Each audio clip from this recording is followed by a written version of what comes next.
Alors pour agir, nous allons avoir besoin de motivation et d'énergie, bien plus que vous ne le pensez. Donc dans cette leçon, nous allons aborder une approche quelque peu différente de tout ce qui se dit sur la motivation et la façon dont vous pouvez l'acquérir. Juste avant, je vais partager avec vous cette anecdote qui vous aidera à mieux comprendre l'approche que nous allons utiliser ici.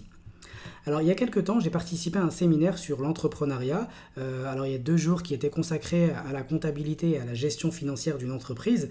Alors la compta n'étant pas forcément ma tasse de thé, c'est important, mais c'est pas forcément ce que je préfère dans mon activité. Eh bien j'avais prévu de faire un somme, une sieste pendant cette partie.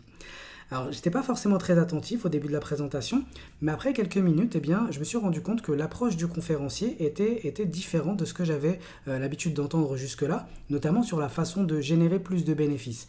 Et là où tous les experts disaient nous encouragent à générer plus de chiffres d'affaires, lui insistait sur l'importance, et il en faisait vraiment son objectif principal, c'était de diminuer ses charges. Il expliquait qu'à travers à travers un certain nombre de calculs, qu'en diminuant ses charges de quelques pourcents seulement, eh bien, cela permettrait d'augmenter les bénéfices nets de plus de 50%. D'accord ? Et là où ça devenait intéressant, c'est que ça demandait moins d'efforts que d'essayer d'augmenter son bénéfice par le marketing ou par d'autres approches traditionnelles.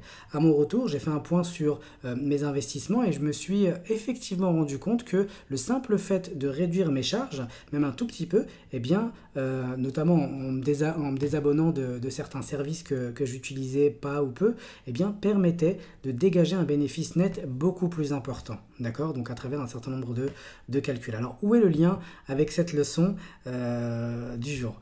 Eh bien, c'est très simple. Nous allons employer le même type de méthode pour augmenter vos bénéfices nets en matière d'énergie. En gros, avant de partager avec vous des méthodes traditionnelles que vous connaissez sans doute d'ailleurs pour gagner en motivation et en énergie, eh bien, nous allons d'abord diminuer les charges, d'accord ? Là où vous dépensez votre énergie inutilement. Alors, dans les leçons précédentes, nous avons parlé des effets bénéfiques et contre-productifs du stress. Nous avons notamment parlé du système de lutte ou de fuite et des nombreux processus qui préparent votre corps à faire face à un danger imminent. D'accord ? Alors le côté positif de ce système, c'est qu'il optimise vos chances de survie. La seule chose, c'est que ce mode de survie demande beaucoup d'énergie. Et ce qui fait qu'après avoir fait face à l'événement en question, nous passons par une phase de récupération car l'énergie est au plus bas.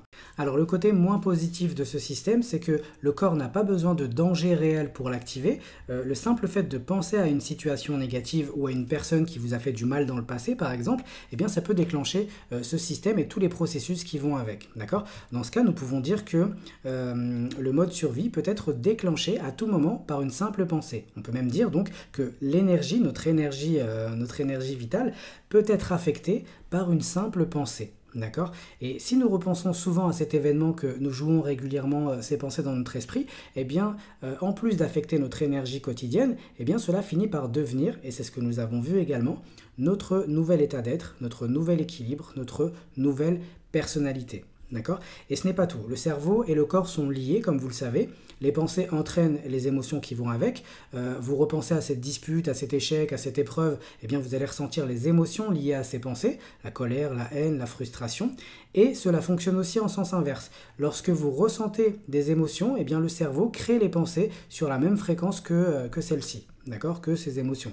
Vous ressentez de la déception pour telle ou telle raison, eh bien votre cerveau va générer les pensées qui viennent donner du sens à cette émotion. Vous repensez par exemple à tous les échecs que vous avez subis au cours des 2, 3, 4 dernières années et qui vous font subir qui vous ont fait subir de la déception. D'accord ? Même sans parler d'émotion, le simple fait, et vous le savez, hein, une simple douleur, une rage de dents par exemple, eh bien, jouera un rôle important dans le type de pensée ou de comportement que nous allons générer. D'accord ? Quand vous avez une rage de dents par exemple, eh bien, c'est pas forcément le meilleur moment pour qu'on vienne vous parler des prochaines vacances en famille. Okay ? En dehors de l'énergie, ces pensées associées à ces émotions donnent lieu à une attitude. D'accord ? Votre comportement est lui aussi en adéquation avec votre façon de penser et de ressentir. Okay ? Après une pluie de pensées négatives, un corps activé sur un mode survie, une énergie au minimum, eh bien votre attitude et de façon plus large, vos interactions avec le monde extérieur ont peu de chances d'être positives. D'accord ? vous êtes programmé à voir des imperfections, les imperfections qui vous entourent. Et souvenez-vous, la prochaine fois que vous avez une douleur quelque part ou que vous n'êtes pas bien, eh bien vous allez avoir plus de facilité à voir les aspects négatifs, d'accord? Et lorsque vous êtes dans un processus ou un schéma qui perdure dans le temps, eh bien pour le monde autour de vous est ultra négatif. Les gens sont mauvais, on ne peut plus faire confiance à personne, seuls les gens malhonnêtes réussissent. Et donc du coup, ça peut même créer un conflit de valeurs. Si vous avez des opportunités qui s'offrent à vous, je ne sais pas, en matière d'entrepreneuriat, eh bien vous allez les refuser parce que gagner de l'argent, ça ne correspond pas aux valeurs que vous avez à l'instant T et que vous avez développées à cause de la négative attitude, si vous voulez, d'accord? Et en fait, cette perception que vous avez ne fait que confirmer que vous avez raison de vous sentir ainsi, ok? Et lorsque vous acceptez cette conclusion, eh bien vous créez ce que l'on appelle une croyance limitante. C'est ce que nous avons vu en introduction de cette formation. Et donc cette croyance va affecter votre vision du monde et des possibilités. Alors nous reviendrons bientôt sur ce point. Pour l'heure, revenons-en à nos économies d'énergie. Quelles conclusions pouvons-nous tirer de ce scénario catastrophe? Scénario qui, rappelons-le, est le quotidien de millions de personnes. Alors premièrement, le mode survie épuise nos ressources mentales et physiques, donc il faut s'en éloigner autant que faire se peut. Ensuite, ce mode peut être généré par une simple pensée négative. Chacune de ces pensées pompe une partie de notre énergie et ces pensées négatives proviennent généralement d'événements qui sont déjà passés. D'accord? Alors, est-ce qu'il est possible, et ça c'est ma question, est-ce qu'il est possible d'évoluer personnellement, professionnellement et spirituellement si nous vivons dans le passé? Eh bien non, ça risque d'être difficile en fait. Quand on est bloqué dans le passé, ça va être compliqué de construire un futur. Et donc l'objectif ici, c'est bien évidemment de construire un futur en accord avec nos projets et objectifs. Et pour construire ce futur, eh bien, nous avons besoin d'énergie. Et comme nous l'avons vu en introduction, la méthode la plus simple et la plus efficace de générer de l'énergie, eh bien, c'est de mieux dépenser celle dont nous disposons déjà. Nous allons donc simplement récupérer l'énergie que nous investissons dans le passé pour la réinvestir dans le présent, car c'est là où se trouvent encore une fois toutes les opportunités. Alors, est-ce que c'est difficile? Est-ce que c'est difficile de récupérer cette énergie? Eh bien en fait, tout dépend de la situation dans laquelle vous vous trouvez actuellement et de votre niveau de contrôle. Une chose est sûre, les remords que vous risquez de ressentir pour ne pas avoir agi, notamment pour reprendre le contrôle de votre vie, eh bien seront beaucoup plus difficiles à vivre que les efforts que vous mettrez en place pour vivre la vie que vous voulez, d'accord? Donc il faut néanmoins savoir quelque chose. Il faut néanmoins savoir que le travail a déjà commencé. Les premiers exercices que nous avons faits au cours de la semaine dernière, eh bien, avaient pour objectif de vous préparer, d'accord? Et de vous aider notamment à vous intéresser à vous. Ce qui est un pas en avant important que très peu de gens font aujourd'hui. Tout le monde est plus ou moins sur pilote automatique. Donc voilà. Donc avant de vous transmettre les actions que vous pourriez mettre en place pour commencer à récupérer cette énergie, nous allons aborder un dernier point qui est extrêmement important, toujours lié à l'énergie. C'est ce que l'on appelle la loi de l'association. C'est un élément que vous devez absolument comprendre avant d'aller à la reconquête de votre énergie. Alors ce qu'il faut savoir, c'est que nous sommes liés d'une façon ou d'une autre à chacune des choses, des objets ou des personnes avec lesquelles nous interagissons.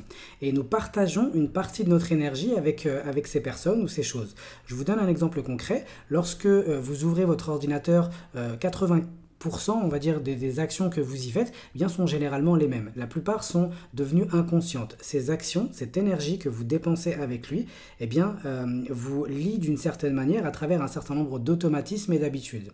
D'accord? Il y a des gens que vous rencontrez également avec qui les conversations tournent autour de la politique. D'autres personnes, eh bien, ce sera des plaintes. Chacun va enchérir pour voir qui a la vie la plus malheureuse. Et avec d'autres personnes, eh bien, ce sera des conversations plus inspirantes. D'accord?